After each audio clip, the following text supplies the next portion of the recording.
everybody must have a pen. Okay, thank you.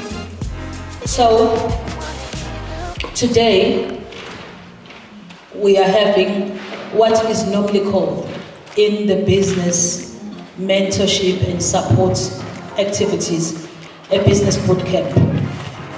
But we didn't call it a business bootcamp because it's the first time we're doing it.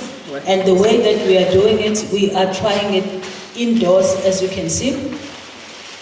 But the purpose of today is for us as the Platinum Incubator to reach out to you as our main clients, our enterprises that we're incubating, and to share with you what we really think is important for your business to grow, to flourish, and also to share with you what we really think are required strategies for your business to thrive, right? So how are we going to do this? As you can see, the program is not so hefty.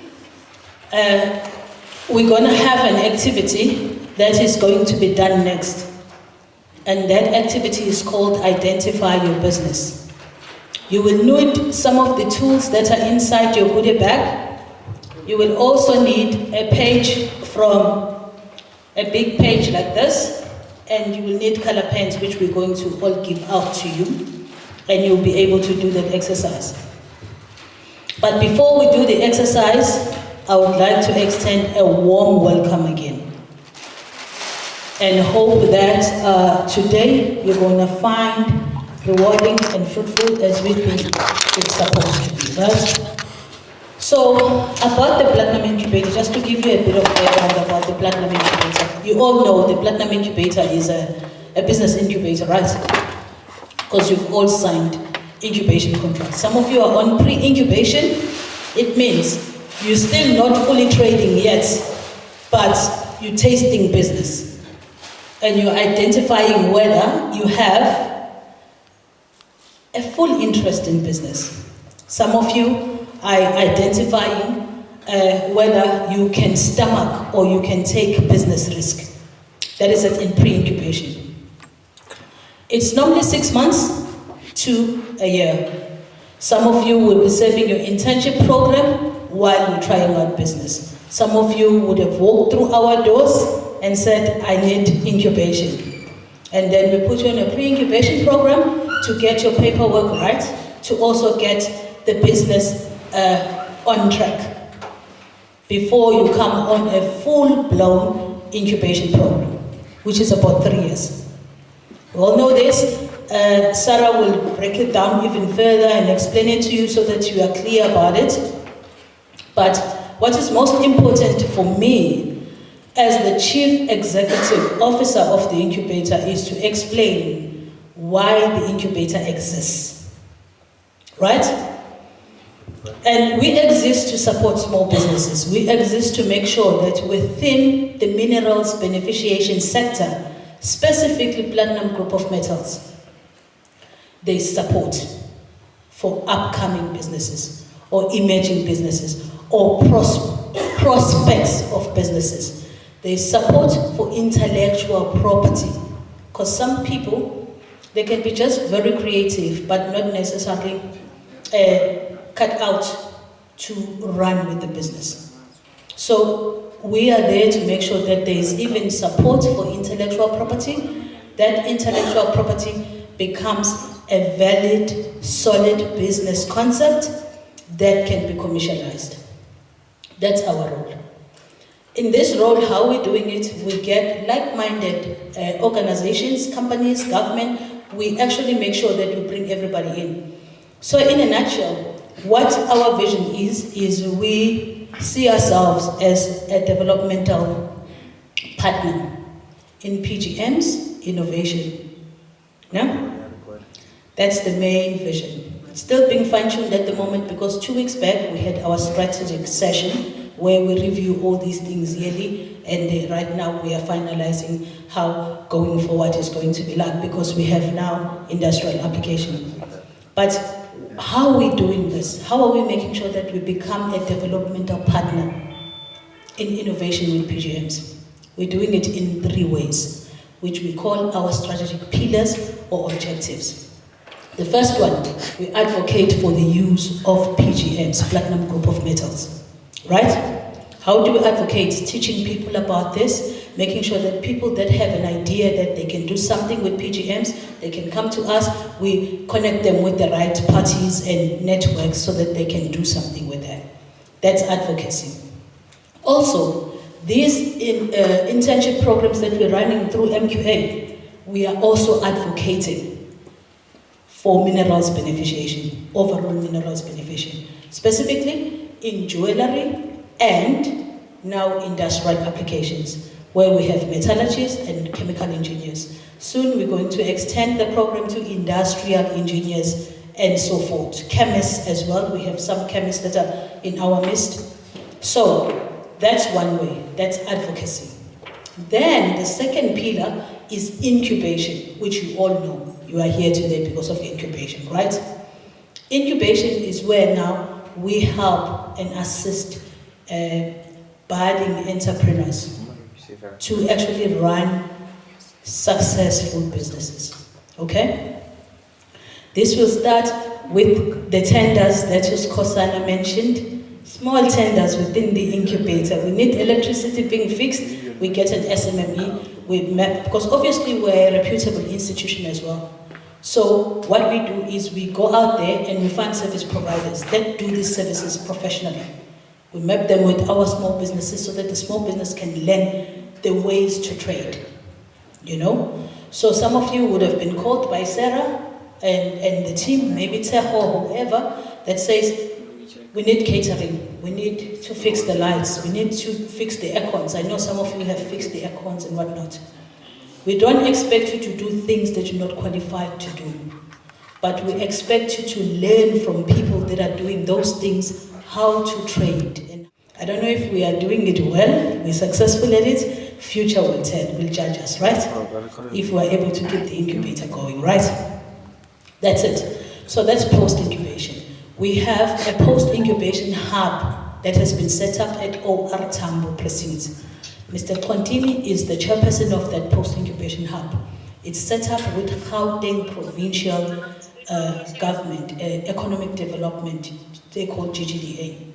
So there we are looking at all past incubated SMMEs that can work with precious metals and diamonds. To just go in there when they have an order, or maybe they are servicing a client that's at OR Tambo that's coming into the country or getting out of the country. They just go in there with the toolbox, they make the jewelry piece, they talk to State Diamond Trader, who is a partner at that post-incubation hub, to give a diamond, they mount the diamond, and they sell to an international client. The international client flies off during exchange flights or whatever, or when they are coming into the country for a conference and things like that. It's a great initiative. We are hoping that in the future we'll be able to do that with Rustenburg SEZ as well. But the Rustenburg SEZ, Northwest SEZ is still very slow, staggering in implements. In Gauteng, once you are a successful business and you've got a market, you must know there is a space that is being set up for you in your future as a business owner, right? That's it. I think I was able to briefly explain why we exist as an incubator and how we plan to mentor your businesses. Sarah will go into detail in terms of what happens on the administration behind the curtains. What happens behind the curtains is that we have stakeholders that I told you about that we are calling in to collaborate with us, saying that we want to see how successful businesses are. They must be able to pay for the services, to pay for their own orders. They have to make sure that market access is very expensive. So they're saying they want to know, how is it that if we're giving businesses that are incubated a tender, how does it grow that business to survive after incubation when there's nobody to give a tender? Those are the things that are asked by our stakeholders from us. And for us to respond to that, we always say business is risky. But for us to make sure that you are also not set up for a failure, we do a workshop like this. In this workshop, you've been given That goodie bag, it has a memory stick inside. I don't know if all of you saw a memory stick. Please check that you have that memory stick, because we've given you different formats of budgets in that memory stick. How to budget for business, how to do your own personal budget. Your small things that you need to pay, rent and what. You can have a business budget and a personal budget. It's also in the memory stick. And besides those budgets within that memory stick, there's also management accounts. That Terho normally does for businesses. You have a template in there where you can do your own management account to understand the movement of monies within your business. You can start doing your own bookkeeping as a business. All these things. Instead of playing a game or chatting, you can just allow yourself 1 hour a day to do something with business. Play around with these templates. Start doing these things. You will see it's really fun once you start doing them. They are better than games, because games, they don't pay money in the future. Yeah? But these things, they help you plan for money and for a prosperous future. Yeah? Also, in the same kit, in that memory stick, you will find the presentations that we are doing today. We're going to do 2 presentations. You will find those presentations in those memory sticks so that you can remind yourself what was discussed today. I think, in all fairness, there is everything in there. How some people, they will ask you for a quotation. There's a template for a quotation there. Some people will ask you for a proposal. There's a proposal template there. Some people will ask you for a business plan. There's a business plan template there. They will ask you for a business canvas or a business model. There's a business canvas template there. All of them just ready for you to put your logo and start populating. Should you have any challenges, because in those templates, there might be things that you really need assistance with to grow your business. And we are there to help you with those things on Friday. Besides just manufacturing and maybe penetrating markets or doing something to access markets, right? Making sense? Am I boring you? Anyone bored? Don't be shy. We're here for a little longer, so you must stay straight. I see your name, you know? Yeah? So, the way it is, as it stands, that was me welcoming you and explaining the purpose of the day. Are there any questions? Comments? Can we move forward? Yeah, I like that because we're running out of time. So, the next thing, you're just going to bear with me a little because I'm still the second point on the agenda, the identify your business. This is the exercise that we are going to do. I'm going to give you a piece of paper. Maybe if you want to, you can say 2. There's a whole lot of pens there. You can choose a pen or whatever color that you want. In this exercise that is called Identify Your Business, we'll give you 15 minutes. 15.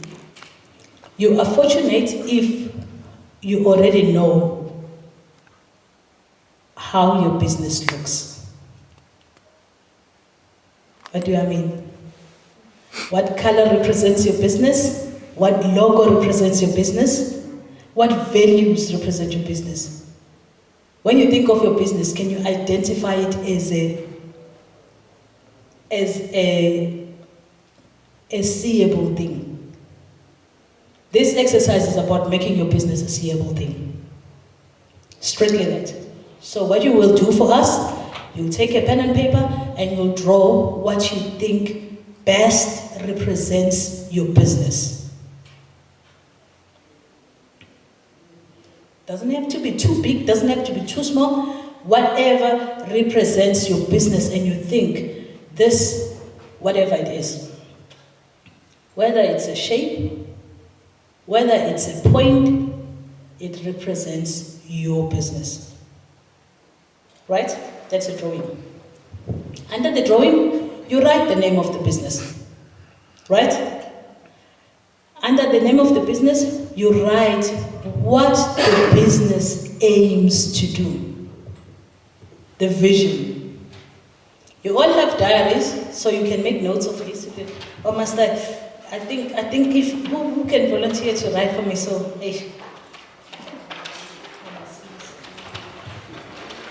Okay. Because I can see people are just now like quiet. You will do it on your diaries and on a piece of paper. So,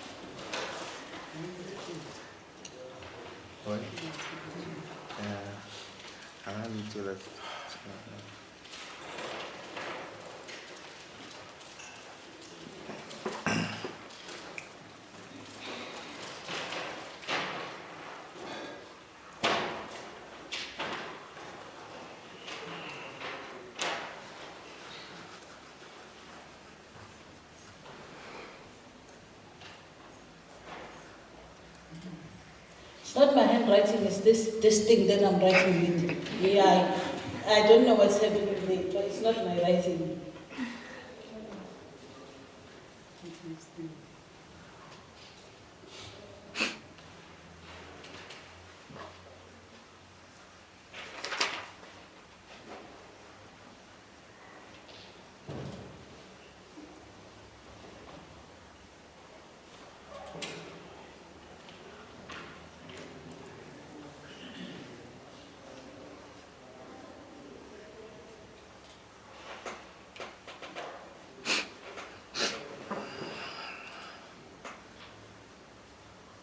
Right, so it's not a lot. I kept it at 4.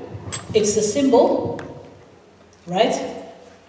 And please try to indicate what color. We're not talking perfection here. We're just talking brief illustration, right? And then you tell us what color.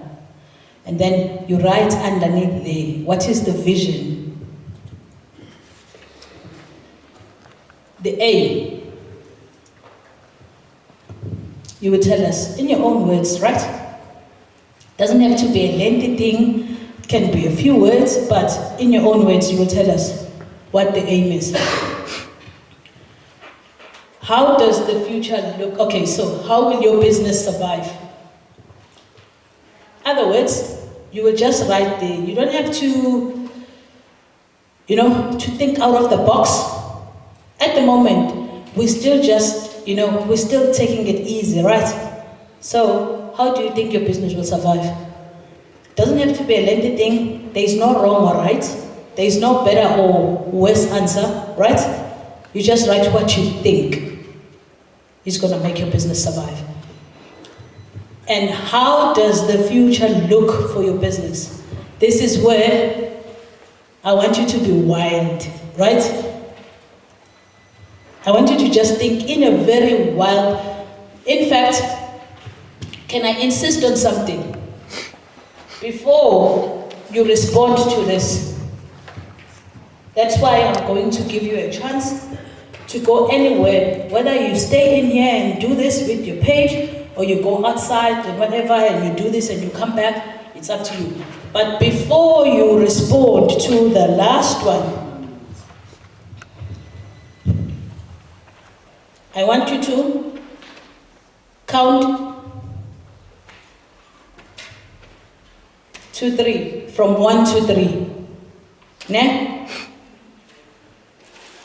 And you close your eyes. Say 1, 2, 3, you close your eyes. We can practice together if you want. Ne? 1, 2, 3, close your eyes and breathe as deeply as you can. And exhale. And count 1, 2, 3 while your eyes are closed, and open your eyes. And then write, how does the future look for your business? I want you to really take time to relax.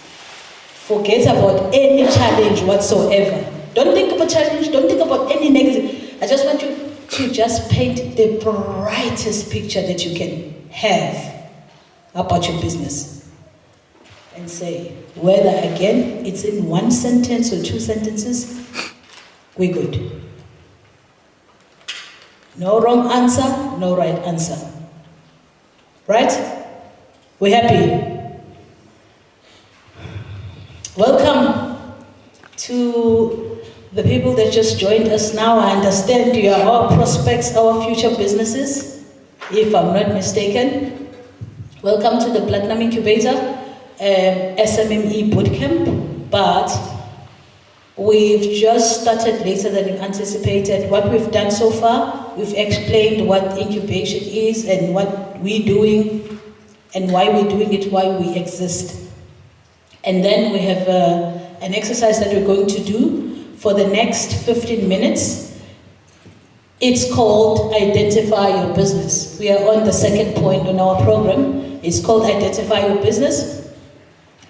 In that exercise, you will be given a page this big. You will choose color that you want. You will go outside. You will draw a symbol or color for your business. You will draw a symbol and you tell us what colors do you see are your business colors, right? So what we're trying to do is we're trying to establish the look and feel of the business. How does it look? Think about it. If you haven't thought, if you don't have a business logo, even if you do have a business logo, how can it best represent you? You think about it. You try to illustrate it. You're gonna come back and tell us what the symbol is. So it's no stress if you can draw or you can't draw. Because you'll be telling us, okay? You will explain what it is. So no stress whether people can see it or not, you will tell us what it is, right? After that, you write the aim of that business. What's the aim? The vision. Often, if a vision is smaller, well, not smaller, but it's not complicated. It has to be very clear, right? And how will your business survive? Just if you think randomly. But for this question, how does the future look for your business? I want you to count to 3, close your eyes, breathe in as deeply as you can, exhale, count to 3, open your eyes and answer that question. You don't have to be together when you're doing this exercise because you might I don't know, influence each other, Kanti. When we came to this world, we all came one by one. And maybe we might leave one by one, I don't know, because I'm not the creator and I'm not a life taker. So I'm just stating facts. You don't have to influence each other when you're doing this exercise. And then we'll take 15 minutes to do this exercise. Once it's done, we come back and we carry on with our day. As you can see on the program, you will not present what you've done about your business. You'll sit with it. We go through 2 presentations, critical presentation about incubation, right? And you'll be taking notes and whatnot. The reason why I'm requesting, if it's okay with you, to present after those 2 programs, is that then you will see what the incubator does and what it's offering and the support. How is it going to help your business? So that you are more confident when you're presenting, right? So you will go through these 2 presentations. After the 2 presentations, we'll have a small comfort break, and then you come back. The whole afternoon or the whole after comfort break is about you telling us about the business. We'll allocate at least 5 to 10 minutes per person, and then you come and you tell us briefly. And then we'll conclude the day. To those that came after, did you all get your goodie bags? Yes. Okay. Please check in your goodie bag if there is a memory stick there. Pardon? You have it? It was not inside? Okay. So, I explained earlier that the information in that memory stick is really it's priceless.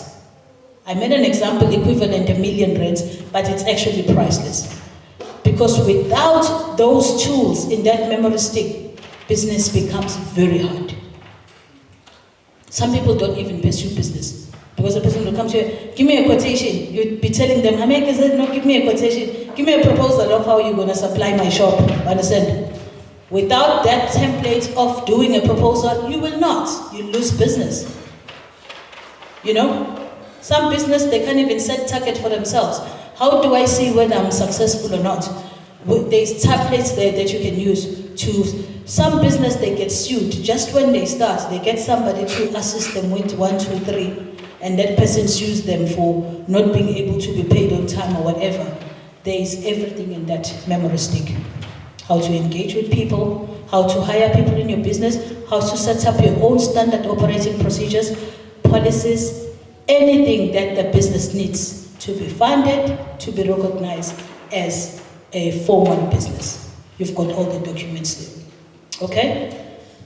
Any questions about the activity and the exercise that we're going to do? Are we ready and good to go?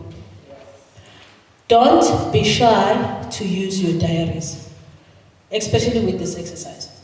Just make sure that whatever you indicate on this, it's also on your diary, because your diary becomes your business tool. Yeah? And you can take a picture of whatever that you've done and keep it, maybe print it. Even this page, you can take it and plug it on the wall and use it as a motivator from now onwards. Because you can't afford to forget why you took a decision to be in business compared to the whole lot of youth that is on the streets, taking abusive materials or drugs, or committing crimes. You decided to be different and not go that route. So I'm basically begging you and asking you to assist us as an incubator that is incubating you, to remind yourself that you made a different choice. And there are people like us that are in your choice to support you. That's what this exercise is all about, ne? So please take a picture of it once you finish, so that you can be able to print it, even if you make it an A4 and put it somewhere where you can remember, or inside your diary, staple it, and also write on your diary. That's your business tool. You'll be needing it every day, so you can start now recording things to do with business then. Thank you. Any questions? Are we ready for the exercise? Are we good to go? We started now. What is the exact time now? 22? 20 to 12. It's 15 minutes. So at 5 to 12, we are back here. 5 to 12 exactly, right? We good? Can I give you these? What would be the best way? Do you want to hand it out, or they can just take out and pass on? I think. And then there's also colors.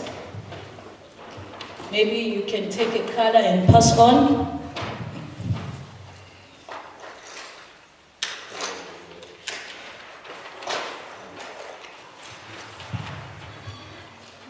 More colors and pass on. If you feel you want to write with the pen, you can write with the pen as well. But yeah.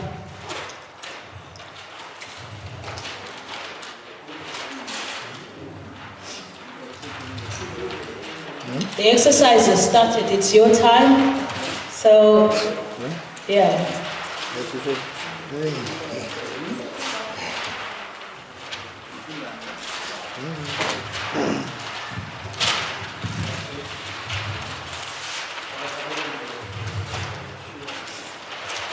I must comment what I'm observing now. You see how you're passing papers and pens to each other?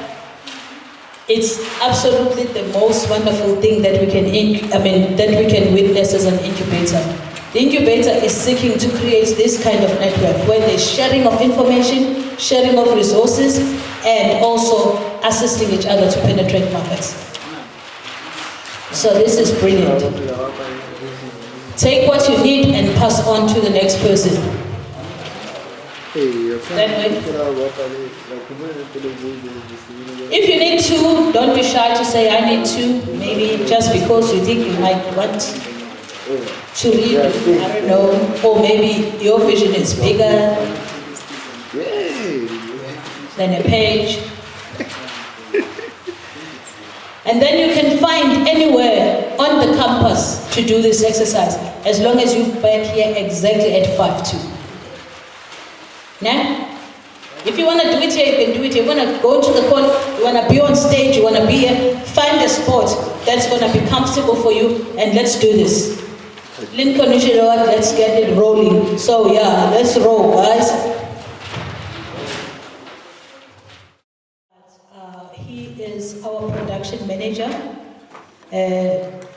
Mr. Plantini joined us in 2014, if I'm not mistaken. And he came through as an intern for his internship program.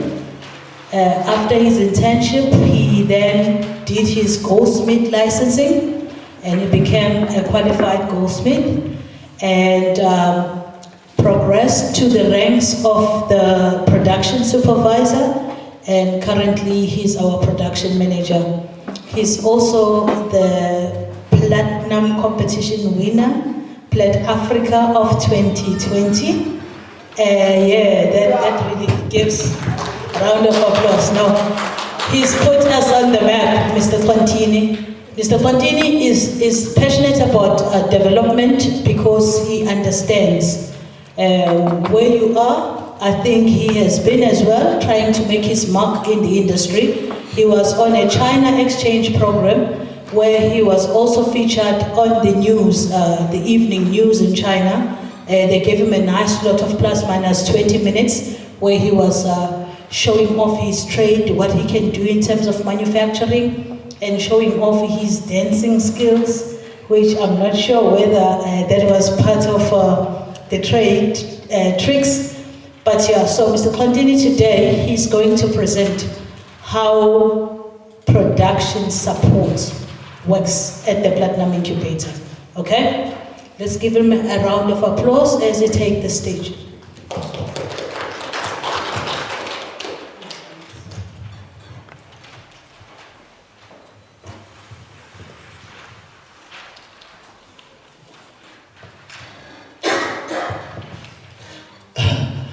Welcome everyone.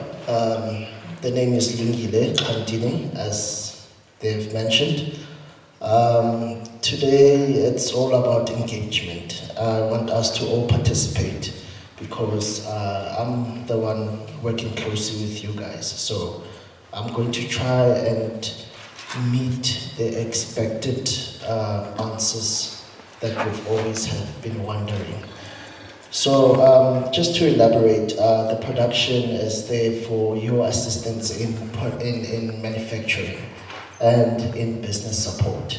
So everything that you need, from advice, from technical support in terms of design, or just to see what is trending and pricing, all of those things, the little details that is required for your business to succeed, that's where production comes in. Because I believe as physical people, we don't have time for admin or searching the net and or doing all of that. But it's quite important to familiarize yourself with all of those things. So today I'll be presenting product pricing to you guys, because I think till today we're not too sure about how to price products, and most especially on how do we relate to what products are out there and how they are priced, how they are marketed. All right, there's numerous formulas on pricing. There isn't a wrong or right formula, basically. It's how you consider your business and what value you bring in your business, because that is that's what's going to speak more about what type of business you're running, what the style you're running, basically, and your target market. This plays a big role in terms of your pricing. So as I said,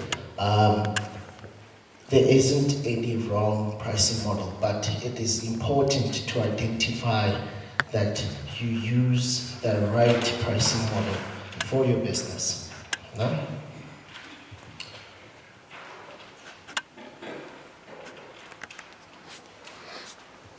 So, just to briefly overview, it is important to always identify what is important before you engage with the customer. And that's to firstly identify your annual overheads. Your annual overheads is the costing and inferring. It always occurs. That's including your material. No? I get material, I'm meaning the packaging of your company. That's the look of your company. When it comes to your paper bags, your packaging, your ring packaging, or your drill bits, and all of those things that you require that are always going to be needed within your business. And most especially, your courier services. They are always there because sometimes you need to courier your products. You are in Rustenburg, and the main aim is to service clients throughout the country. So that is part of your annual overheads. So that is always considered. It is advisable to always have a fixed amount in terms of this. How do you identify this? There's a number of courier services, right? And different rates. So, for example, the courier guy from here to Pretoria, it's 90 Rand. So if you're going to use the courier guy every time for your business, you need to plus or minus budget 100 Rand for your courier services within your business. If you're going to use packaging, it's plus or minus 50 Rand, or between that. That's what you factor in your annual overheads. That is the amount that you always consider.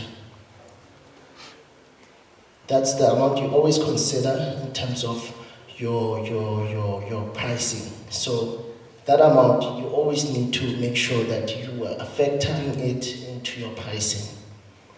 Do not forget about that, please, no? Because that's the one amount that most of the people do not consider, because they are thinking about just finishing the product, but they are forgetting that you still need to package all of this. You still need to courier. So it's an important factor that you need to remember. No? And then another thing of annual overheads is in terms of if you have in your own premises, or you're renting from a local shop or anything like that. Those are factors that you also need to consider, especially the rent, the electricity, all of that. So, like I said, have a fixed amount on all of that. But for some of you guys are already at the incubator, right? And you're getting access to all of these things. So you don't really need to put them in, all right? What you need to consider is your packaging and the courier services, right? Okay.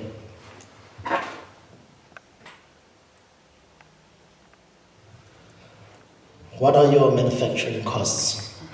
Be sure to note all the materials used within each of your design. This would be your materials, your silver, your solder, your stones, your packaging. You put all of those things in. That's the materials you need to identify, and the price is the most important thing. You don't want to undercharge at the end of the day. You want to give them. You want to have an accurate price for these materials. And most importantly, you need to also consider the delivery cost of these items. For example, if you're going to buy metal from metal concentrators, they are definitely going to charge you for delivery. So if you are going to charge a client Rinya 100 Rand, you need to consider if you're going to buy 10 grams of silver from the from Goldsmith or anything, you need to factor the costing of bringing the metal here. So that's why all of these things you need to factor, right? For example, if Korea is 20 Rand, factor it into the costing. Make the ring 120 because you are factoring the delivery costs of bringing the metal here. I hope you guys are with me. Yeah? So, all of those things you need to consider. That's your metal price, your solder, your stones, your diamonds, even the chains that you buy. You need to consider the courier charges into all of this. Yeah? But luckily enough, as part of support of the Platinum Incubator, we try to obtain all of these materials so that you can cut down on courier charges, on delivery charges. That's why we try to keep all these materials within the incubator, especially when it comes to your silver, your stones, and all of those things. You are welcome to go to, to Tawafatso and ask whether we have these materials to avoid ordering and delaying the customer. Because we sometimes do try to keep all these materials within the incubator. Okay? Are you guys still with me? So now we come to the labor costs. If you're running a business, you may want to dedicate certain days for doing admin and jewelry manufacturing. Now this is the one thing that is important when you are going to engage your clients. Admin is always there. Admin is where you now start pricing and considering all those things that has been factored, which is your metal price and stone price and all of those things. That is all part of admin. It is important to always check up on your admin and check on your clients whether is there any changes or not. So as a business, I advise maybe on a weekly basis or 2 days within a week, always check on your admin because metal price change. You might charge a client today, send a code today, but then a multiplier after 2 days. After 2 days, the metal price changed again. It might be higher, it might be low. So you need to always do admin and check on all of these things. So, knowing how long it takes to repair a piece of jewelry is also important, as this will give you time for other orders. For jewelry, every minute counts, as numerous orders will be needed to be executed. Like I mentioned, every minute counts, and higher every minute counts, the rates, let's another change. And you don't want to always focus on one client, as I may say, the order steady. You can also do your admin by following up on the other clients and other orders. No? So, as I said, for these type of materials, my advice, especially if you have a client that's going to delay you for 2 days, try to have a fixed amount around this. For example, if or cost your client 100 Rand today, it is 120 at least. You are considering the delay in between the client deciding whether you're going to do the order or not. No? So, with that said, there are also factors that you need to always be mindful of when it comes to your pricing. Have a fixed pricing amount for stuff like polishing and for resizing and repairs. No? So I made an example there. Polishing prices is between 100 Rand and 150. Why is it between that? It's because you're considering whatever might happen to the ring. No? You will be able to cover it. For example, high cuts are stolen. Then at least when more 100 Rand and 150 more, you can replace the stone. But that is not always the case. That is sometimes for silver products. So when it comes to diamonds, it does somehow factor into it, but try to always have an amount between 100 Rand and 150 for your polishing of products. No? And then when it comes to resizing and repairs, I've also made, it's not a fixed amount as such, but it's just an example. For your silver products, it's 100 Rand. For gold, it's 300 to 450. Why am I saying this? Because silver price, yeah, gold, it's way expensive. Sometimes you won't have access to these materials, so you need to consider to buy silver. We try to also keep all of these materials in-house, and then we can only choose okay, buy solder for this much. That's why I'm fixing it to 350 to 450 for gold, all gold products, 9 carat, rose gold, 18 carat, and all of those things. But remember, this is all up to you. This is just a guideline for how you can run your business. No? And then the platinum and palladium,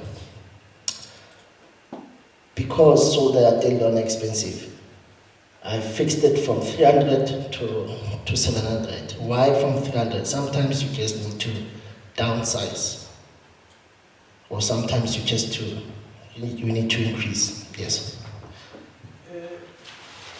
I was trying to ask the question about when you buy the gold, did you know about the white gold or Is it on the previous one or this slide? Remember, right now I'm talking about resizing and repairs. So for all gold products, it's plus or minus 300 to 450. But like I said, it is all up to you whether how you want to charge your client. Yeah. Did I answer your question?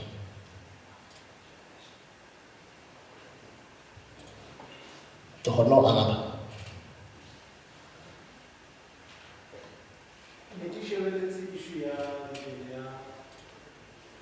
but anyway, it may address the previous Okay, let me go back. because of the new price, gold, the stock price, gold, white gold, Yes.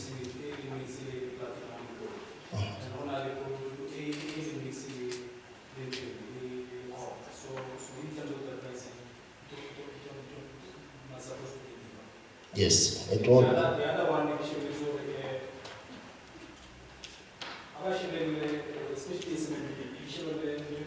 option contracts. For if all price, the market is coming 3 months, especially this book, I will pay all the money. Then it's coming 3 months, price will buy now. Or ask annually the market risk. In terms of losing the profit, the current market price. I will make options because options are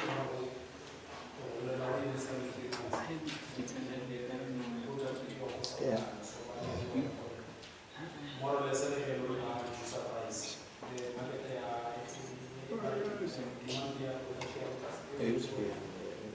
more or less, No, thank you for that. I was about to elaborate more onto it. No? One of the advantages, being incubated, we get daily updates on metal price. So we can't really control the market because fluctuate. So in terms of pricing, gold or any type of material, we do get a daily metal price. And that's the price that you can get from Gote or from myself. So in terms of pricing, it is always important to check the metal price daily, because you might not know for today it's 3 rand, but tomorrow you can not 350 or 250. So that's why when you price, at least give yourself an allowance for it might go up or it might go down. So for example, I can with allowance if price are today is 3 rand. I can how it's going to it at 350 today. Am I making sense? Because tomorrow, chances are it might be 340. But you have factored all of that because you're not losing. You have already foreseen all of that. You might be lucky that tomorrow it can land 250. It's still a win. But so long as you factor all of those things into it. Am I making sense?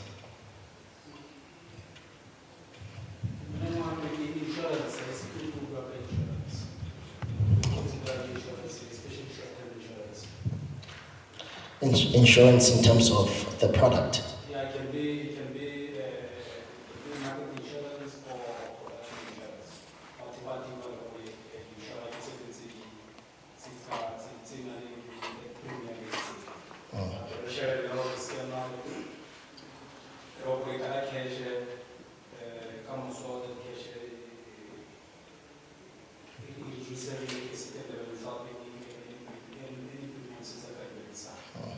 Like an example, the finance hedging strategies or hedging insurance.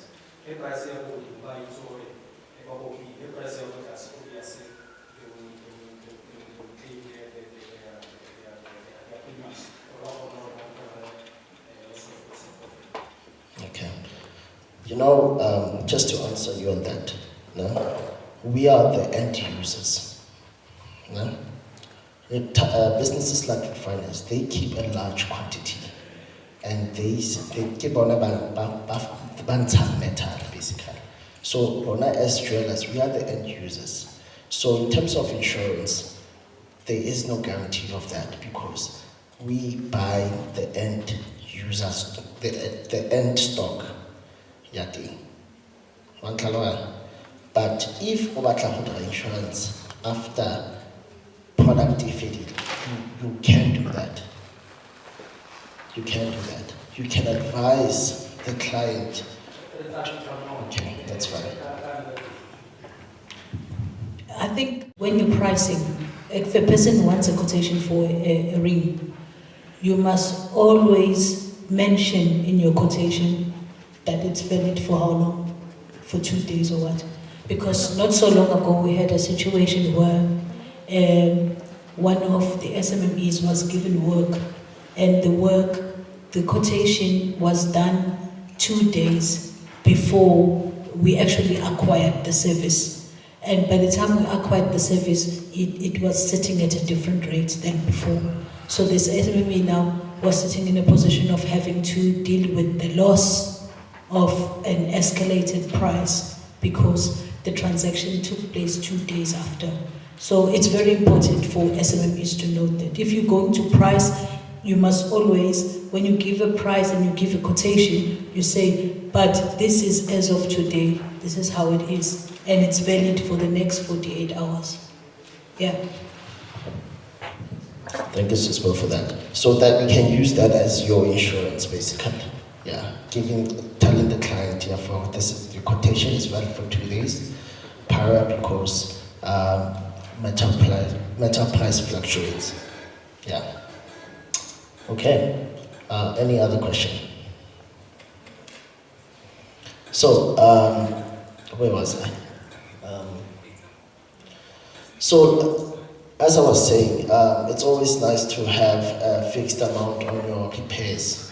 For example, silver products in terms of ring size, or I forgot or I audit, we price them more or less 100 rand. No? That is including your polishing, basically. As I mentioned, the polishing from 100 to 150, depending on what type of ring it is and the size of it and how many products. You can price it, each ring, 50 rand or one ring, 100 rand.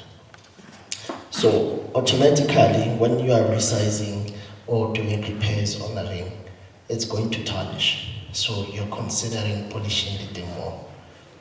No? Especially even when it comes to gold, because reason why I priced it 300 to 450. Some gold products deplate it, and you will need to electroplate it, and electroplating costs money, you know, plus or minus 150. Yes. Yeah, and most others are there is a goodwill charge. So, like, if they just focus sometimes, you are permitted to charge a goodwill. So, goodwill, you can explain about the goodwill. Can you elaborate about the goodwill? Goodwill is something like goodwill. Thank you, Mr. Dian. So every business, as and when it operates, if it operates successfully and giving quality services, there is a value that it accumulates that is inherently linked to that business, which is called a goodwill. In other words, if you see brands, when it comes to brands like Armani, Versace, you know, I'm making an example, they have a very high value of goodwill, meaning they can have markups that are not necessarily realistic because their goodwill is very high value. They are no longer selling the quality product on its own. They're selling the reputation that goes with the business. So the more you provide a service and a product to the market, and the market, the market appreciates what you're doing, that's when you accumulate the goodwill. And eventually you get to a position where your product markup can actually factor the goodwill value that you want to recover from people. But in terms of goodwill and how it's calculated, you will need business risk accountants and the likes, insurances, to say that this business has been existing for this much at a growth rate of this much, meaning that the markets that it's operating in are quite happy with it. Therefore, the business has got a goodwill, a value that is now, it can be recovered or it can be charged to people that do business with it, you know. So as a future business or a future commodity supplier, you will need to familiarize yourself with goodwill because it goes a long way once your business is actually sustainable. You know, you can now decide what value you want to charge. Businesses like Ben & Co, where we sell platinum products, they have a very good value of a goodwill, you know, by the mere fact that they have been around for quite some time. They're a black-owned business. They are in the malls like Menlyn Mall, where Menlyn Park now, you know. So there's a tangible but invisible. It's not visible, but it's a value. And that's, I think, what Mr. Diari is talking about. Yeah. So at this point, when it comes to pricing, the way I understand, you don't put goodwill as a price like that, but it's in your markup as a business. Because if I can make an example, businesses like Woolworths, Do you know what markup Woolworths is using on their products? Does anybody have a clue? Can you guess? 200%. Yeah, depending. And now it's even worse after COVID. Some of the businesses that have goodwill, they even go to an extent of 500%. Is that a realistic percent? Percent means over 100. You've gone way beyond, you know. So those are the type of things and tools that are in business. If you become a very good business and you use these strategies that Lungile is talking about in servicing your markets, you can definitely accumulate that value and goodwill that will then make you have a decent markup or an exaggerated markup, if you want to call it that way. I don't know. Thank you. That's an answer. Yes, Lara. All right. That's a good point as well that she just mentioned. And you'll see how the markup also it's in your Limo pricing model. So at the end, I'll explain how the pricing model is entailed. But you do also add a markup in every product. But I'll explain as the slides go. So as I was saying, this is for your labor costs, basically, especially when it comes to repairs, because you might get different types of materials. But this should be more or less the standard rate that you charge, especially when you're working with different materials. For example, like I mentioned, platinum, between 300 and 700. That's when it comes to your repairs, basically. But when it comes to producing a product, you can factor this amount. That is all up to you. But you'll see as the slides go that sometimes it's not necessary to factor this amount, because this works more perfectly when it comes to repairs and resizing.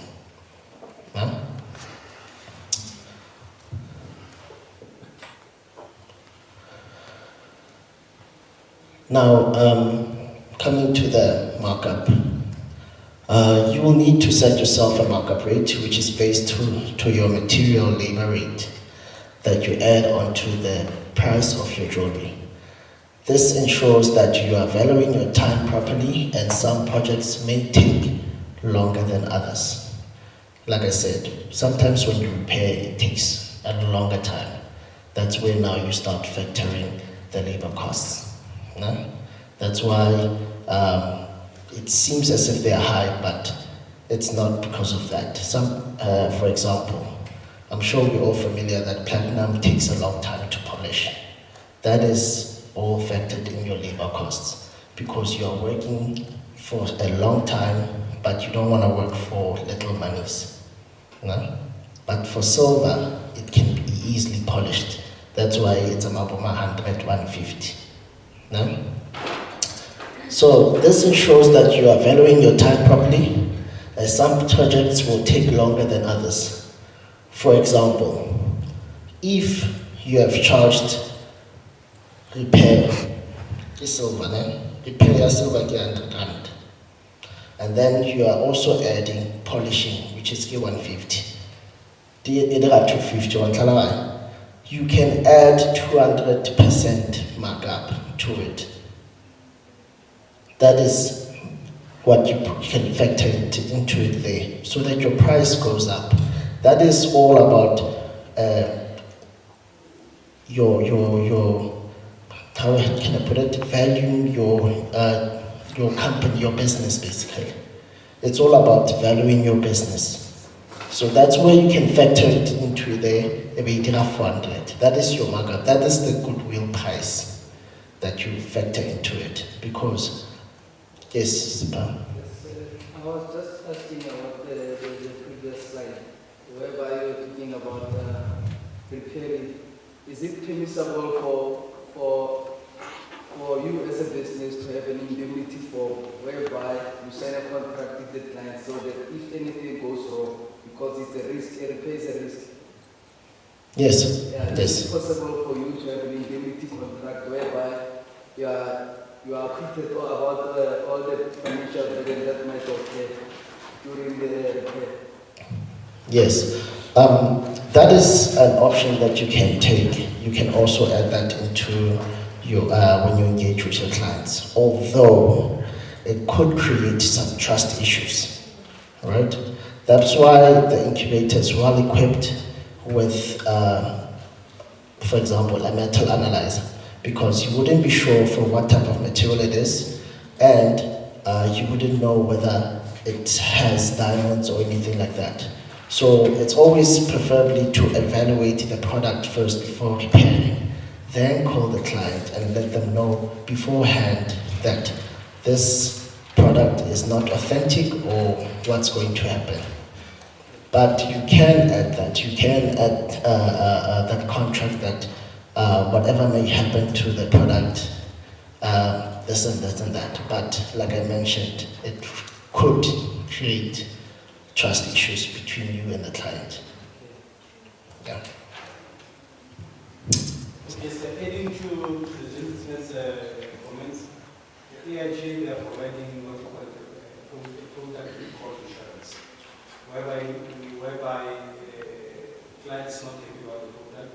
So when the client brings the product back to the manufacturer, it's all under product recall insurance.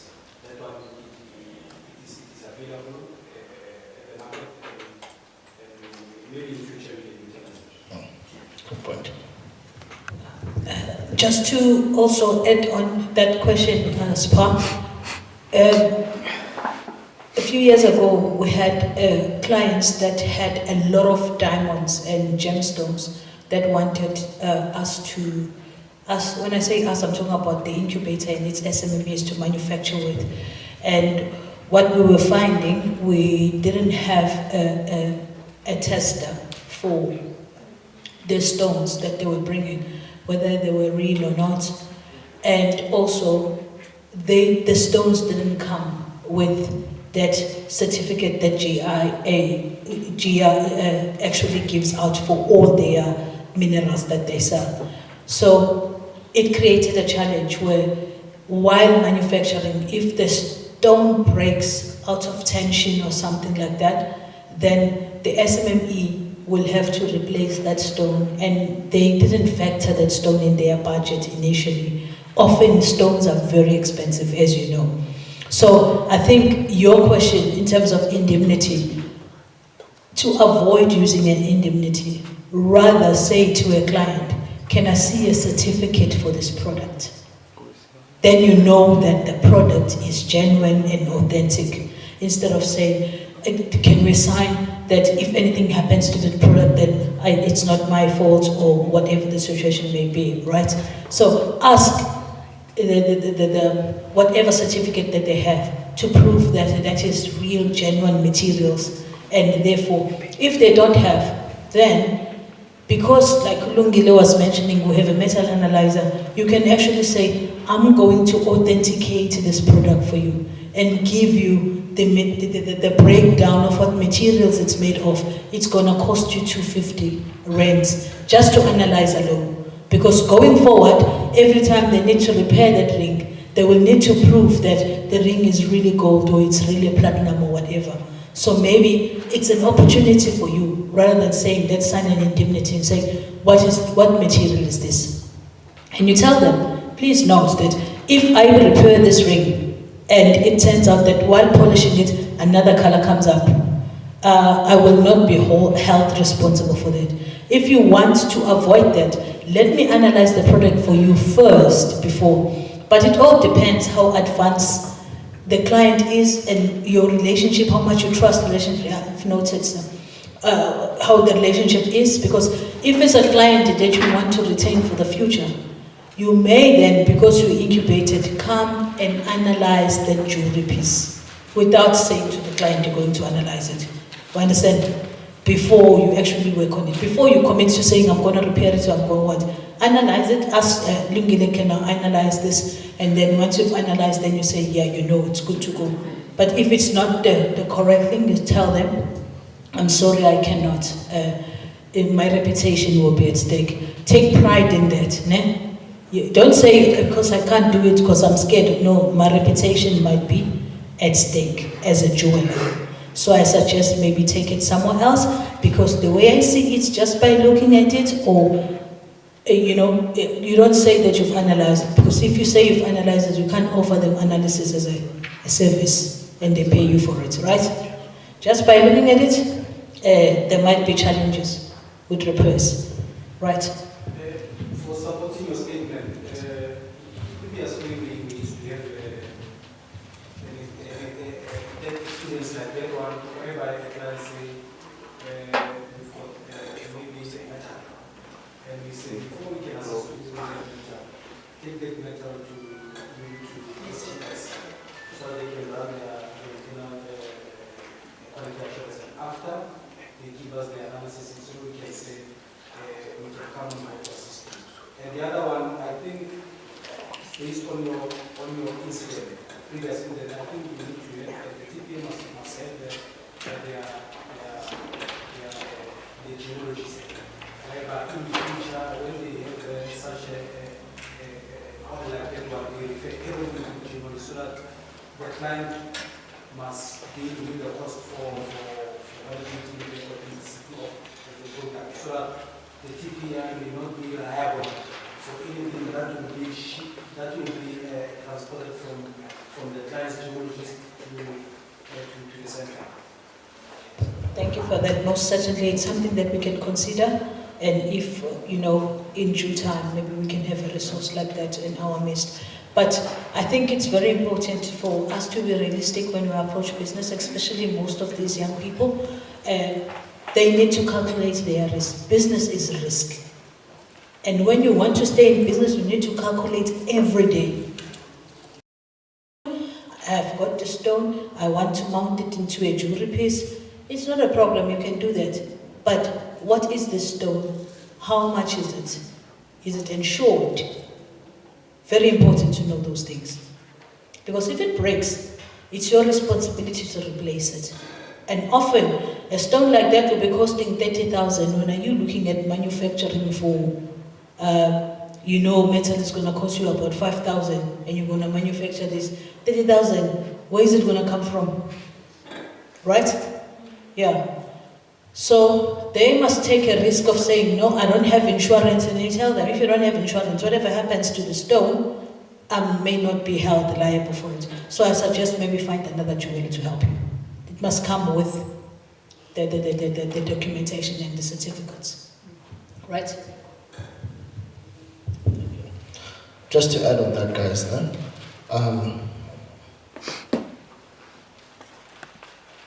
the incubator is equipped with tools that can assist in identifying whether the stones are authentic or not.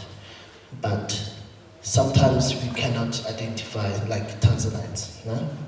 But of course, the incubator, once you come to the incubator, once you're not sure about what materials you're dealing with, you can always come to the production team, like myself, to actually evaluate whether what is the material. Because it's always best to actually ask for help. No? Especially even if you are struggling with having doubt for repairs, it's always nice to consult with us so that we may assist, because we are there to assist you guys in all of these things. No? Please do use the full benefit of the services that Incubate. We are there to help you guys in these terms. No? Okay. Is everyone clear about the markup price? All right. So, many pricing models say to charge 2.5 times your materials and packaging costs, as well as 10% for your overhead and accidental costs. Remember when I said it's always nice to have a fixed amount, and just to put a leverage with 50 randanyana extra, just in case something happens. It is not a loss, it is for protecting your profit in production. No? So, if you are selling at wholesale, you may need to times your material costs by at least 2 or 2.5 to ensure you don't lose out on money, which is your profit. So those who are doing wholesale, it's always good to actually calculate whether the whole costing of the whole wholesale products are how much, plus or minus. No? How do you do that? You can do that through sampling one product and multiplying it by, if they are 50 products, you multiply it by 50. Whatever amount you get there, you add a surplus amount of 2 to 2.5 extra, which I would call it allowance, metal allowance, or material allowance to cover the costs of these materials. Are you guys with me?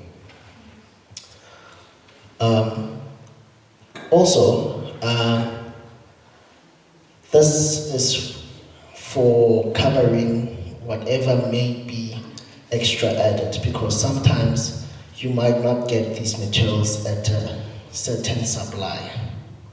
So you need to factor all of this. For example, sometimes goldsmith haina a certain stone. Then you have to look and to find it Kota stone. Kota stone, it might be a bit more expensive.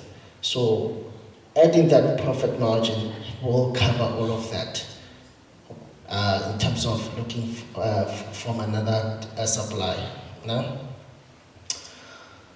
Also note how long you take doing admin tasks such as change of design, alterations of quotation. You will then be able to see what percentage of your time is spent making and on admin tasks with the business. This time should also be accounted within sales. For example, if the client always changes the design, that is time. No? You may add a percentage to the quotation because you've been changing the design more than 5 times. That is admin costs. That is your business time. And every minute counts. As I mentioned, you could have been focusing on another product, but you are focusing on alterations done by the client. And sometimes you need to change designs and your delay. So you can add all of that into your admin costs. No? Most importantly, whenever you design for your client, do market research, guys. No? Check what is there. No? Research on your competitors. For example, you might find out that tomorrow, you need to also do market research for it. Which other people are selling this thing? No? That's how you estimate for how you're going to charge your client. You do not want to be cheaper or more expensive than your competitors. No? So always do market research and what your competitors are doing. Why am I saying this? Because we are small businesses. We are trying to beat the bigger markets, boil pounds and all of that.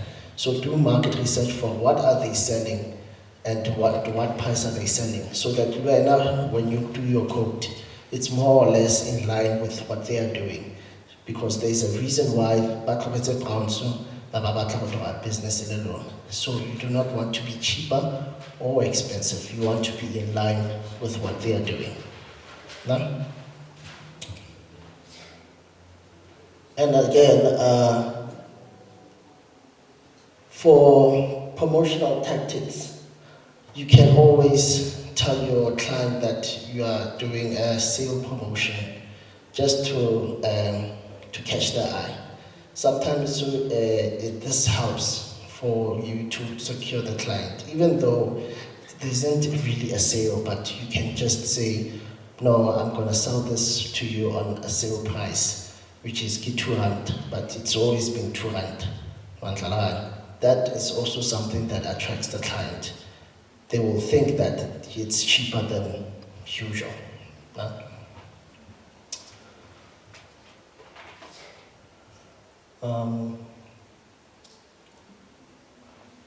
Because of time, I'm just going to skip to the pricing model. No? I've mentioned the metal price coding, and then the amount of metal that will come for your product. So it's metal price multiplied by grams of metal required, plus your materials, which is your stone price, your packaging and all of that. And then remember I mentioned annual overheads. Annual overheads, it's what you consider your courier, your packaging and all of that. That is what you add there. The fixed amount that I said you could add.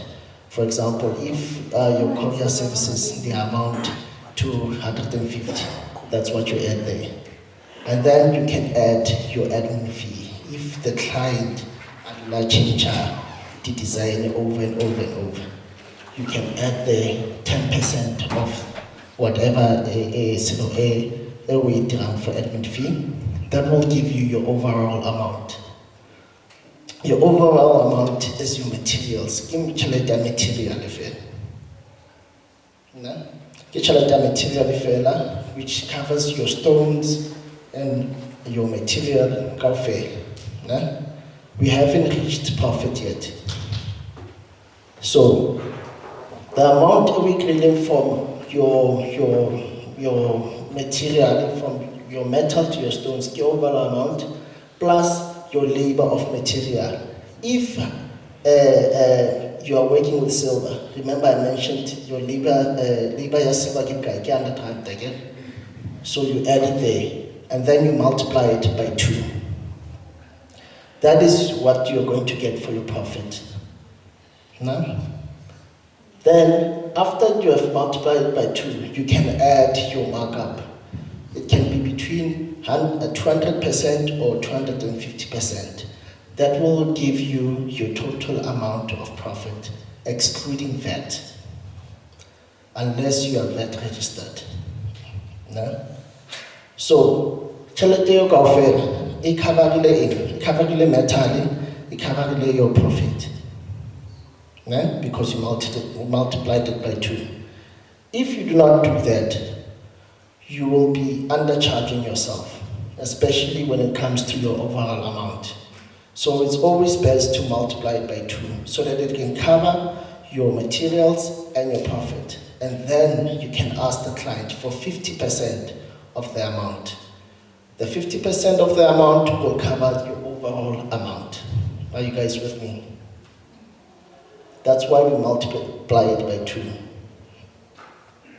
No? If you do not do that, or you do not cover all the amounts factored in the overall amount, you will end up not having enough money to buy materials, and you'll be undercharging yourself.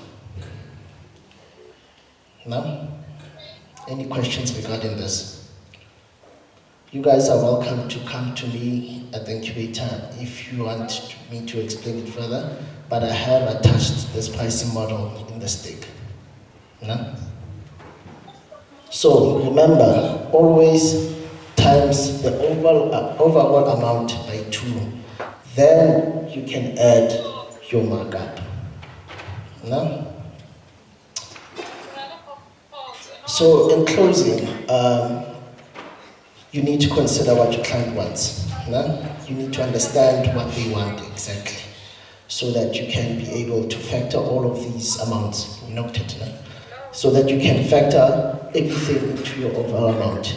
If you are confused in what your client wants, that could create trouble in terms of your pricing, because you will end up ordering something that is wrong, and returning the products. It's all a factor in terms of your courier, the exchange rates.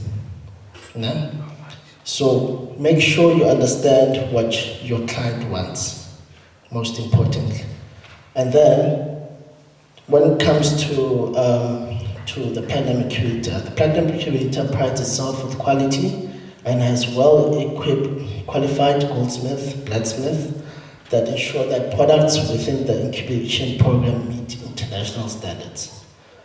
So we encourage all clients, SMMEs, to quality check products. To quality check products, as this will create goodwill and credibility for the business and customer satisfaction. To elaborate on this, whatever products you have produced, during or after, run it with the production team to quality check it. Why are you doing this? You are avoiding a product from returning. Every time a product returns, you are losing money. So quality check the product with the production team to ensure that your product doesn't return at the end of the day. And that will create goodwill for your customers. So even if it's through the whole process, you keep quality checking with the production team. Kudos to you for that. That is for your benefit and that is for your business. No? Yes, sir.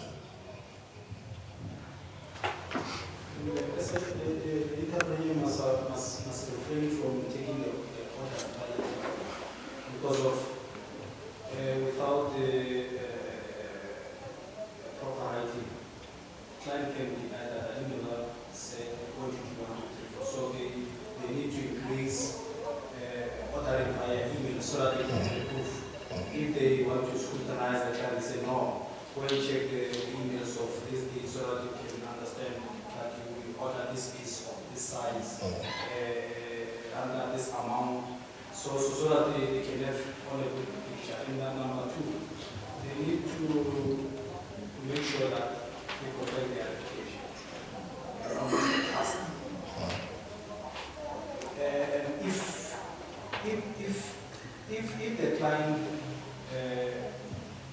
doesn't want to proceed with the order, they need to convince the client. Let's sit down and see if I can give you a discount so Yes. that they can decline.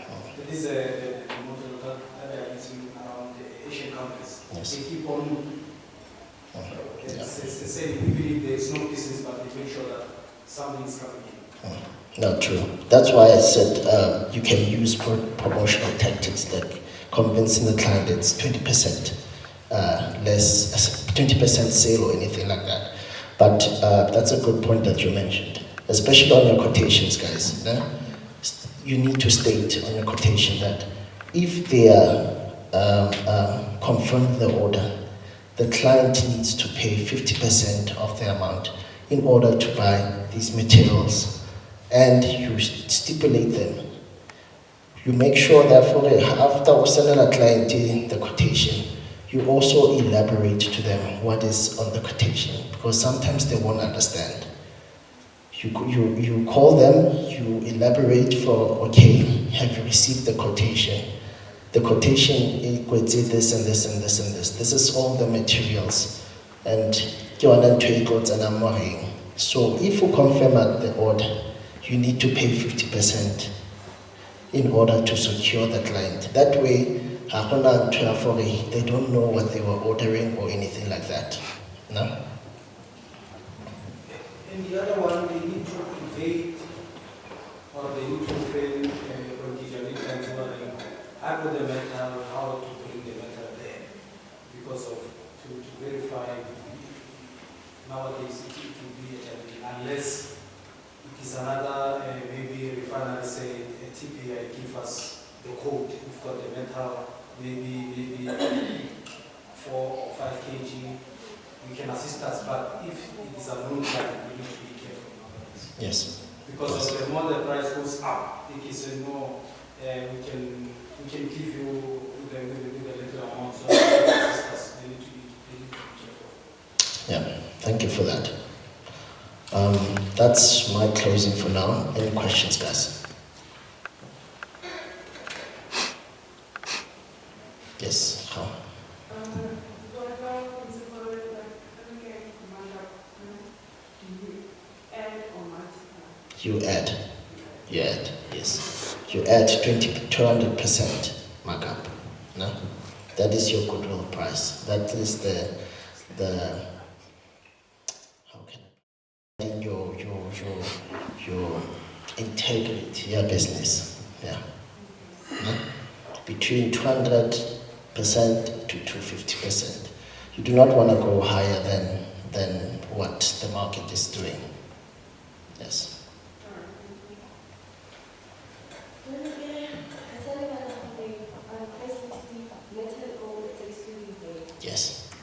Yes.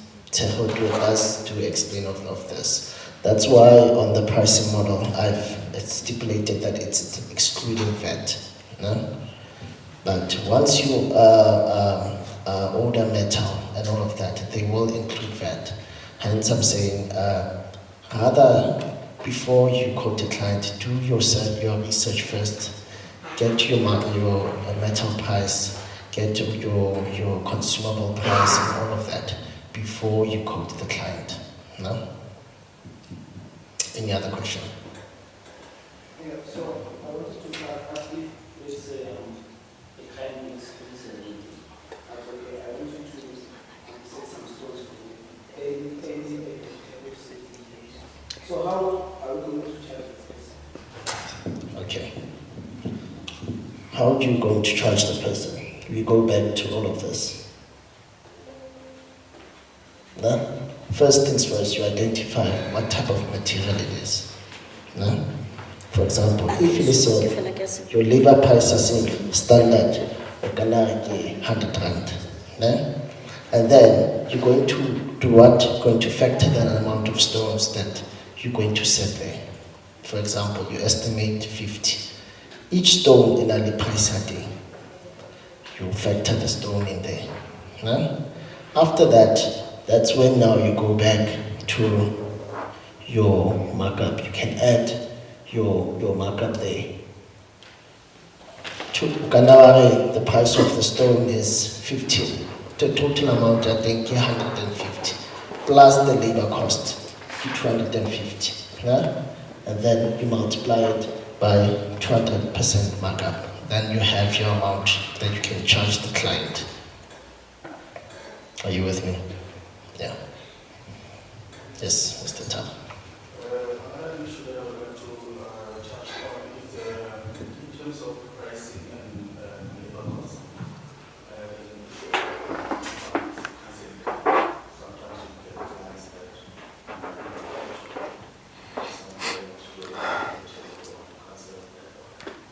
so as a junior, as a business of picture, you must stipulate the invoice or the quotation.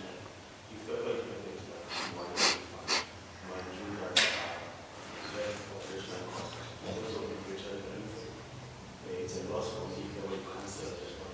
So you must stipulate that as a certain percentage, I'm going to deduct, you're going to keep if ever you want to cancel it. That's a good point, Tama. Thank you for that. Yes, on the deposit cover, the 50% that they have deposited. That's a good point. Did you guys hear that? All right. Any other question, guys? All right. Thank you. Oh. And nowadays, SMMEs are supposed to be vigilant, especially in terms of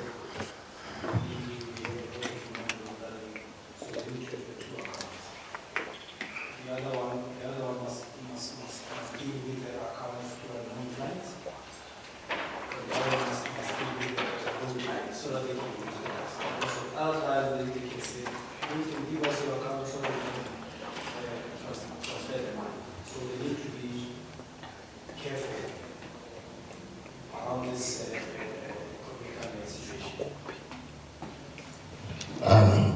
I would advise to use your business account instead. I think whenever there's fraud risks, they do block the account in case there's fraud risks. But if you're going to engage with your client, it is preferably professional that you use your business account instead of your personal, because you're going to create doubt for it. You claim that this is a legit business, but why am I transferring in your personal account? So just for transparency and for, how can I put it as well? For security and the dignity of your business, rather use your business account. Now, in other way, you can have a two account so that the other one can be the cooling account for non-clients. But it is better to reduce the cost, to reduce the risk. But I think all after the arrange, if only some transaction of authorized, they do arrange. So I think security is high instead of you having two accounts. This is account expensive for SMMEs. Yeah. So I think one account is enough. Yeah. In South Africa, we've got the problem here, salary crime. The cost of It is, but they arrange you. They arrange you for it. They do arrange. Transaction, what I understand, and then they block your account. Only mitigation. Yeah. Yeah, they block it and you know where you unblock. Yeah. Yes. Yeah. All right. That's all from me. Thank you. So much. Thank you. I don't know if it's the age thing or what, but I saw people engaging more with Lingy than they engaged with me. It's fine, it's okay. I'm not complaining. I'm just making a note. Anyways, so guys, now thank you so much for that robust discussion. I think my observation is that with business, the higher you go, I don't want to say the colder it becomes, but the more vigilant you have to be.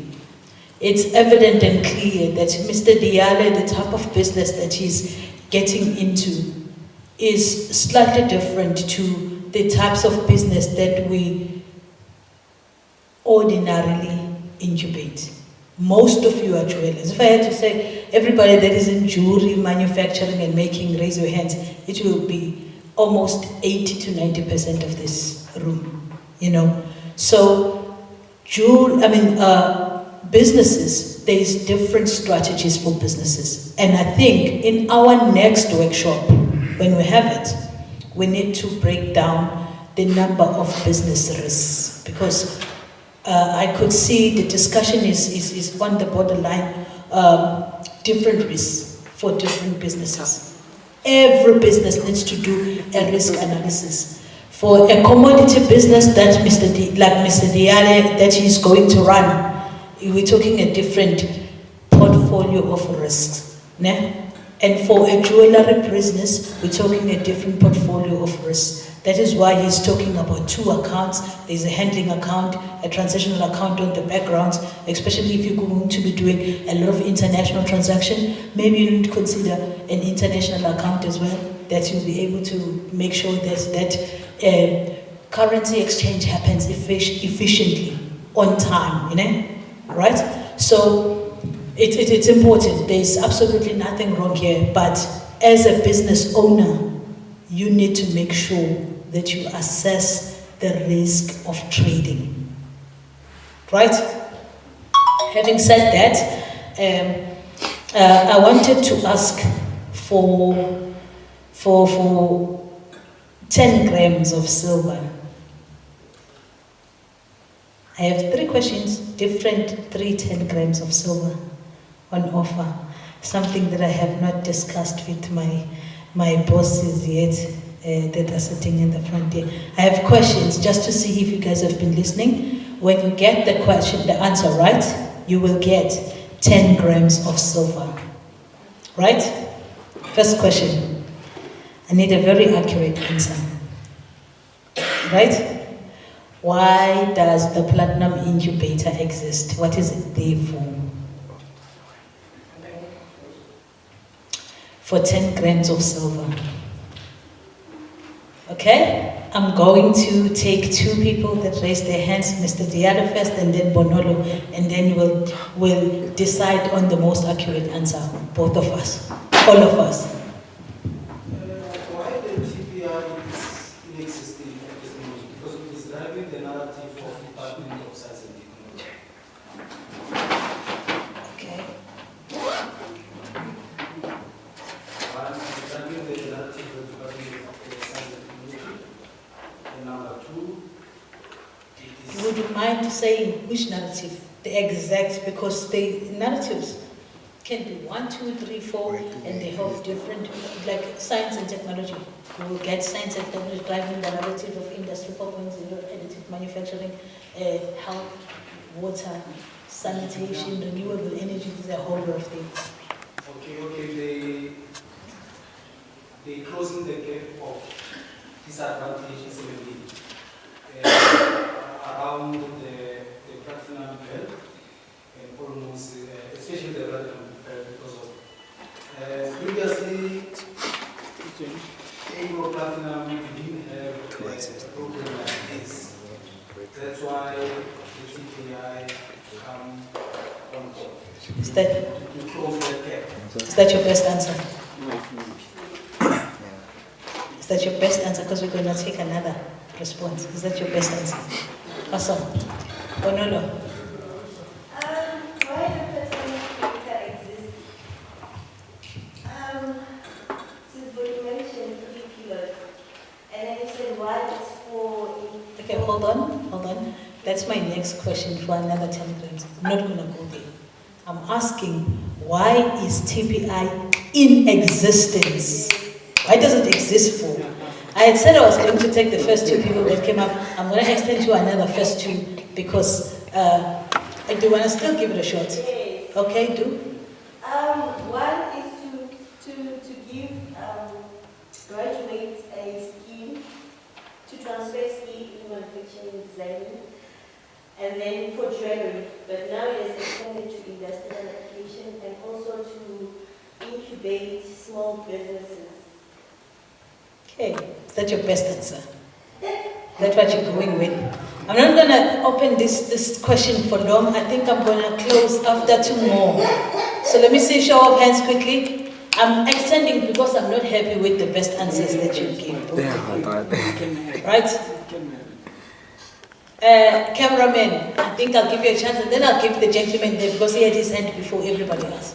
Okay, I think The guy at the back first and then you. I think platinum incubators exist to assist entrepreneur and graduate and commercial product. To assist entrepreneurs and graduate and commercial product and application platinum what something like that. That's your best answer. Application using platinum. That's your best answer. Yeah. Okay, no. Yes, sir. This is a day for SMMEs, it's not for you. Yes.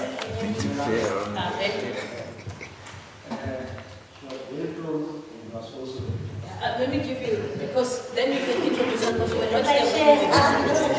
You can just say your name and tell us how you feel about it. Okay, thank you very much, Kaleboha, to be part of this very important event. So, my name is Incubator, I'm from Marikana. So, straight to the answer, too much. Yeah.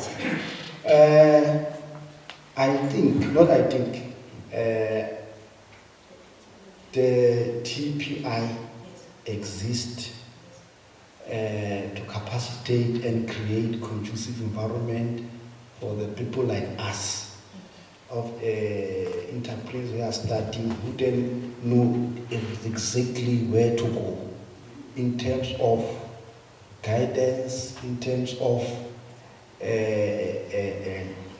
knowing the what call right industries, because sometimes you come to the incubator and say, I want to open NPO like me.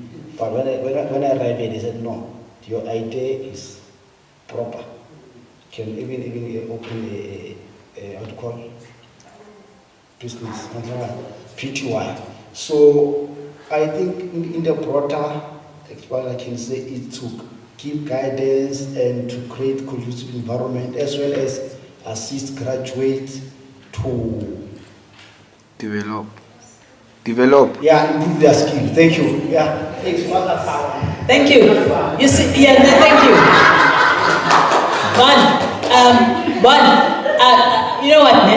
I will ask you guys to give the gentleman a round of applause, ne? Yeah. Not because I suspect that's the best answer. I will give last opportunity. One more. Mabaso has got his hand up. One more. I'll give it to Mabaso. Why I'm saying give the gentleman the round of applause, because he was not here when I explained to you what the incubator exists for. And he said most of the things, but he didn't use the language that we use under incubation because he's fairly new in the incubator. So it's mostly appreciated. I think, yeah, it's very close, very, very close. Very, very close, right? Even us, we close us. I know Papa's way is soft-spoken, so he can use the mic, because he's going to give us the best answer. I'll try. I'd like to think it's to create awareness and educate, let's say, interns and students about PGM group metals, and then give the interns a platform to work with those metals and introduce them to how those groups of metals work, and give them a space to refine their skills and create businesses and not like all the.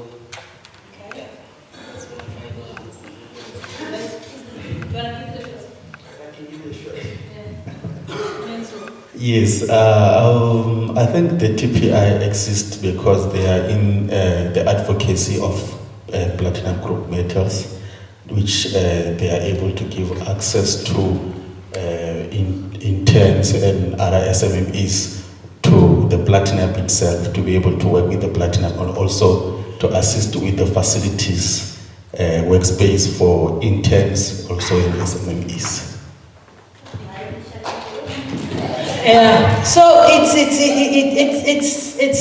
said very nicely put, but it's very close to what everybody else said. Yeah, it was a combination of everybody.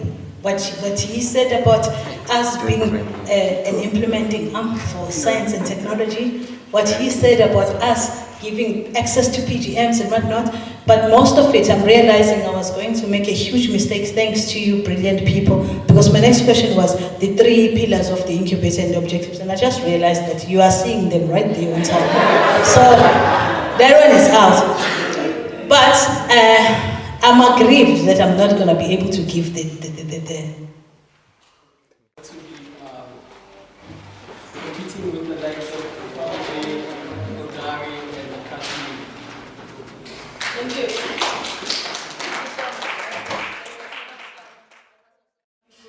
They don't know this.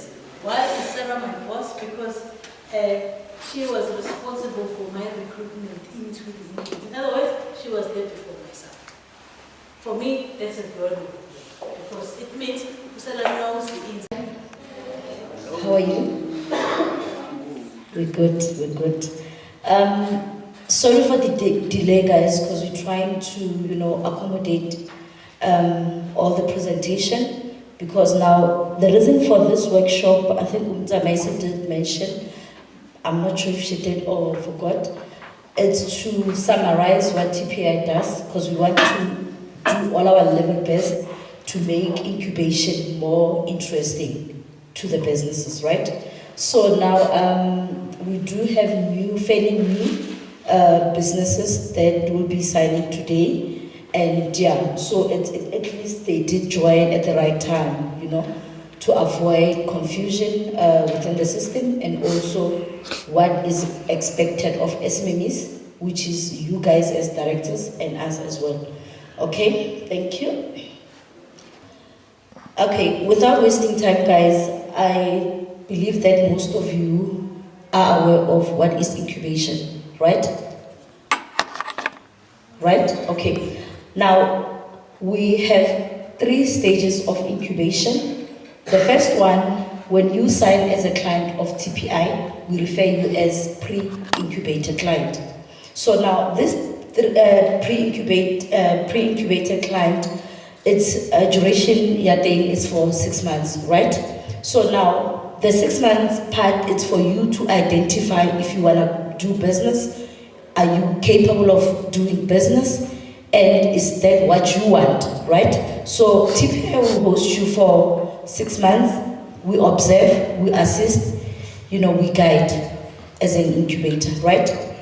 Now, during that 6 months, you are required to do at least a turnover of 7.5, whereby we have to report to our funder, which is Cedar Technology Program, right?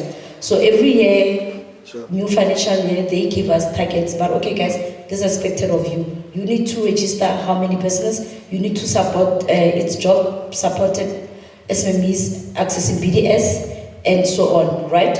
So now the 7.5, we need to count you, because remember, we incubated businesses that makes money. We can't incubate, a business that is there turning over 0.00 every day. What is the purpose of incubation? I get it, for us to open businesses, we want to make money, right?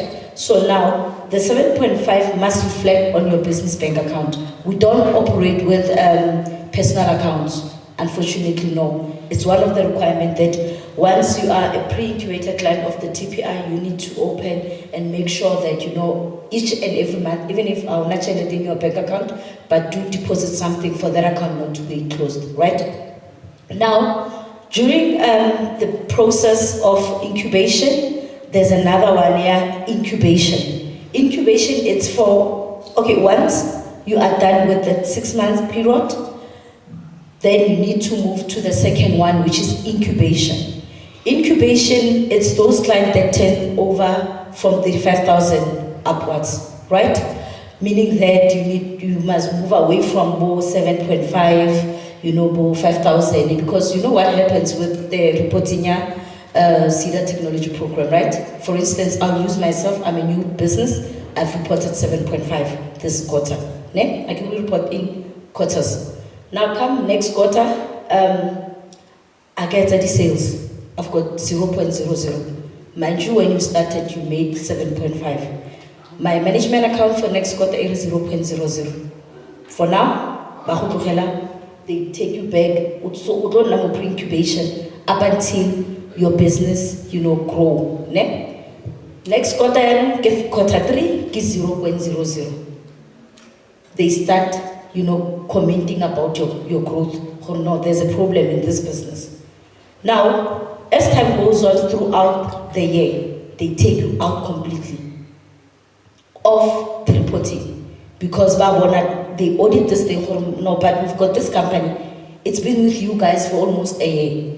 What is the purpose of this company? Like King by Etan.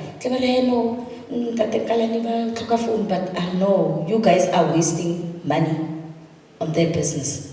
See? So now, you as directors, you need to make sure that you work and you push those businesses. Because we do have other clients, they were supposed to come, but we're doing a recording for them to share this information. We do have, clients that are highly well, even now they do access TPI, but we don't report on them. They are not part of reporting. And a person, guys, 1, 2, 3, we don't close doors, we'll always assist you. Then once incubation, we don't kick people out, we keep you for lifetime. But no, lifetime doesn't mean for until Jesus comes again. I don't want to, okay, fine, this company, it turns over, let me say about 5 million or so, we graduate. It's a success to a company, TPI. Or no, this company came here, as no business at all, we started from scratch. Now, this is what's happening. It's a success to us. So we graduate you, or not a graduate of TPI, but you still come back and access the facility, whatever, like the support, incubation support. Ne? Thanks. So must I move all the proposals as we go so that we summarize time? Is it okay? Can I move on? Okay, thank you, Sissy. So definition, I'm not going to touch on the definition of that because I've already highlighted what is incubation. Then who qualifies? Ne? So anyone who you are interested in doing a business, even though you know, you can, like I've got a passion for jewellery. I've got a passion for whatever, because now our satellite focus are only on jewellery.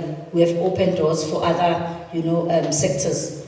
Even now we've got construction, then, you know, that they, Moses, you know, they're not doing jewellery, but we welcome each and every, you know, one that want to do business. Ne? So now, then, okay, fine, I think Elia turn over, we can move. And this is the incubation processes. Ne? The incubation processes, I'm going to summarize. Assessment opportunity, okay, but I don't want to touch on this. I want to go, I'll come back to this last slide once I've, you know, went through my presentation, because I think it will make sense once I've reported, okay, Sissy, this one I'll come back after that. The next one, sorry. And this one I'll come back to it again. Yes, this is where it starts. So now, for you to be part of us, we do have people I know I've never opened a business. I want to come on board, right? I've got an idea of what I want to do, but I don't know where to start. TPI is the right place to be. Ne? We start from registering your business. We don't charge you a fee. Okay, when you need to get 3 names, see the process that we did with everyone. I'm just sharing with the new client. Ne? Baba Komraho, please bear with us. So now, after on grammar, fine, we come back to the system. Well, it's register 1, 2, 3, but you do that only after consulting the business development or myself, because I currently don't have. Ne? So now we register a company. So for you to be incubated, you need to have that CK document whereby TPI assists you in doing that. And after your tax clearance in-house, we don't charge you as well for that. It's part of incubation. And also your business profile. You need to have a business profile, of which I've noticed that most of the business they don't have. It's something that we need to work on. Ne? And your ID, copies of all the directors, and business bank account or proof of statement. But you are required to have a business bank account and also the contract. Ne? So, okay, reverse it. Okay, I just want to clarify something here. There's something that, okay, it's fine, we can move on. I'll come back. The next slide. Okay, TPI services, right? So guys, what we offering under business development, some of the things are diomo, but you know, as time, like if we do one-on-one, we can communicate them. Ne? But now I've just took out the most that I feel they are quite important. So now, the business company registration, I've touched on that. And also the compliance part, the SARSI, that's where you get your tax clearance. If you've got any SARS concerning issues, the office, yeah. And also CSD, it's a good date for most of the clients. So now I go on you book your appointment with our admin, then who wants how you do it. Because the passwords and everything, they belong to you, and make sure that you keep them safe, because we don't keep passwords for all clients. I get password, so it's a process to get that sorted. Please make sure it's not TPI's responsibility to keep the password for our SMMEs.